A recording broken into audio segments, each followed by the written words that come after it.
ஆனாலும் இந்த கருத்து கணிப்பு என்பது சிலரை தன் பக்கம் ஈர்ப்பதற்கு, சிலரை மயக்குவதற்கு எடுபடும்.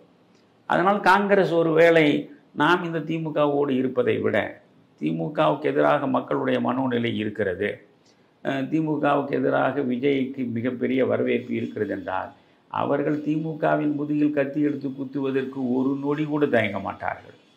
நீங்கள் காங்கிரஸ் கட்சியினுடைய இந்திரா காந்தி காலம் தொட்டு நீங்கள் இந்த வரலாற்றை நீங்கள் பார்த்தால் அவர் கன நேரத்தில் கலைஞருடைய முதுகிலும் குத்திவிட்டு இந்திரா காந்தி எம்ஜிஆர் பக்கம் போவார், எம்ஜிஆர் முதுகில் குத்திவிட்டு அவர் கலைஞரோடும் போவார்.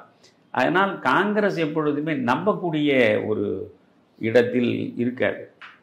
அதாவது ஒரு இடத்தில் இருக்கிறது என்றால் அங்கே தான் கடைசி வரை கூட்டணி நீடிக்கும் என்று சொல்ல முடியாது காங்கிரஸ் கட்சி பொறுத்தவரை.